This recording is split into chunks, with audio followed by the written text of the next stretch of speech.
Some families fall apart because of misunderstandings. Mine almost collapsed because of greed, lies, and a secret that none of us were prepared for. But what happened to my brother afterward? Let's just say, some people dig their own grave.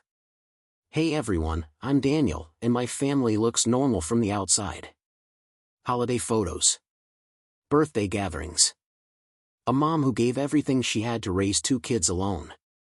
But beneath all that, there was a rot we didn't see until it was too late. This story took place in San Antonio, Texas, where my mom, Elena, and I lived in a quiet neighborhood. My older brother Ricky, on the other hand, lived everywhere and nowhere, depending on whichever friend's couch could tolerate him that month. Ricky was always the favorite. Not because he earned it, but because he demanded it. Growing up, he was the kid who broke things and blamed me.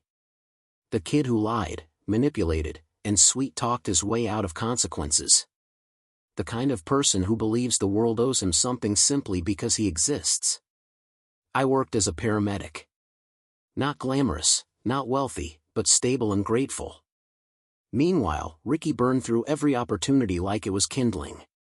Lost jobs for disrespecting management. Missed rent payments. Spent money he didn't have. Pretended to be someone important on social media. My mom bailed him out so often she started calling it help instead of enabling. But I knew what it really was. Fear. Fear that if she didn't help him, he'd disappear from her life. And that fear blinded her to the truth. When my mom retired at 62, I expected her to relax, to finally enjoy life. Instead, she seemed stressed.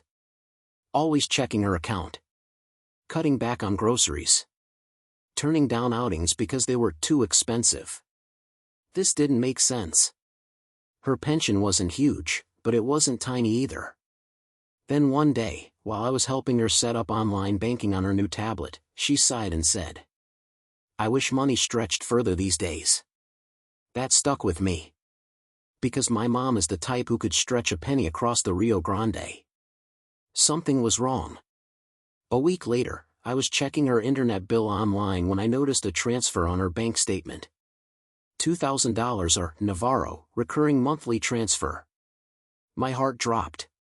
My brother's last name is Navarro. But here's the thing. My mom didn't know how to set up a recurring transfer. She didn't even know what that meant until I explained it to her months ago. I drove to her house immediately. "Mom, why are you sending Ricky $2,000 every month?" Her face crumpled in confusion. "What? I'm not sending him anything." I showed her the statement. Her hand started shaking. "I didn't authorize that." My stomach knotted. Because there was only one way that transfer could exist.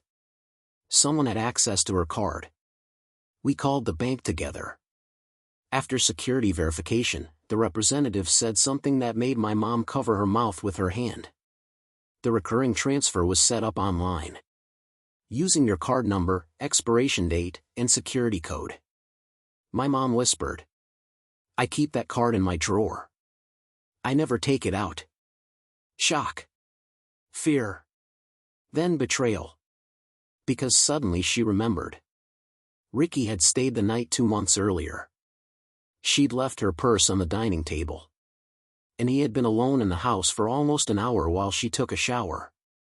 She realized it in real time. And it shattered her. We called Ricky. He arrived loud, arrogant, annoyed. "What now?" "I'm busy." My mom confronted him gently at first. "Did you take my card and set up transfers?" He smirked. Actually smirked. And said the sentence that made my jaw clench. "Mom, calm down. You always give me money. I just made it easier." Made it easier? He was stealing from a retired woman who skipped meals so he could buy designer sneakers. His tone changed fast when my mom said, "I'm filing a fraud claim." He flipped out. "You're going to ruin my life over a few $1,000s?" She cried. I stepped between them. He stormed out yelling that she was choosing favorites. But here's where the plot twisted again. While reviewing her bank account over the next week, I found more unauthorized charges. $700 on a luxury watch. $350 on AirPods. $260 on DoorDash. $1,100 from Best Buy. A monthly subscription box for male grooming products.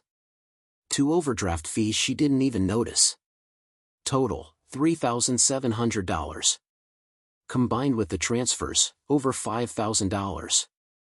My mom had been living on eggs and canned soup, while Ricky was living like some kind of discount influencer. She sobbed when she realized it. And that's when I decided. This wasn't just carelessness. This wasn't family borrowing. This was calculated theft. The fraud department froze Ricky's account. All the money he stole had to be returned immediately. He didn't have it. He never did. He tried to blame me. Tried to blame my mom. Tried to claim it was a family misunderstanding. But banks don't care about family drama. Then came the first karmic hit. He lost his job at the car dealership. HR found out about the fraud case after the bank flagged his account during verification. But he wasn't prepared for the next part. One afternoon, I got a call from my mom crying hysterically. "Daniel, I got a letter from the bank. Someone tried to open a credit card, under my name." I felt something inside me snap. We rushed to the bank.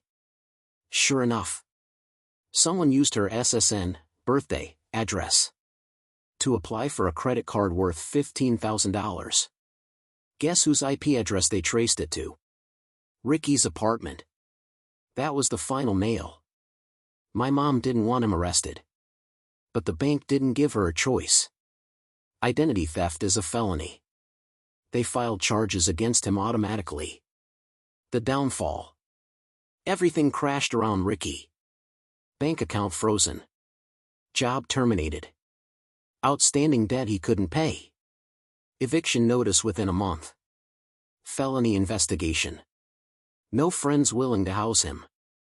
Family refusing to bail him out. His only option was to move into a rundown rental room and work part-time at a tire shop, making maybe $12 an hour. His Mustang? Repossession. He filmed a crying TikTok about it. No one cared. His entire identity. The clothes, the swag, the lifestyle he stole from my mom. All stripped away. Months later, he showed up at my mom's door. Not arrogant. Not angry. Just defeated. "Mom, can I come home?" She looked at him for a long, painful moment and said, "You took everything from me. Then you tried to take my name too. I can love you. But I can't trust you." She closed the door. I stood behind her. Her hands were shaking. Her heart was breaking. But this time, she chose herself. My mom is doing well now. Every account locked down. Every password secured. Every fraudulent charge reversed. I help her. I always will. Ricky. He's a ghost in the family. People whisper about him at gatherings. Not with pity. With warning.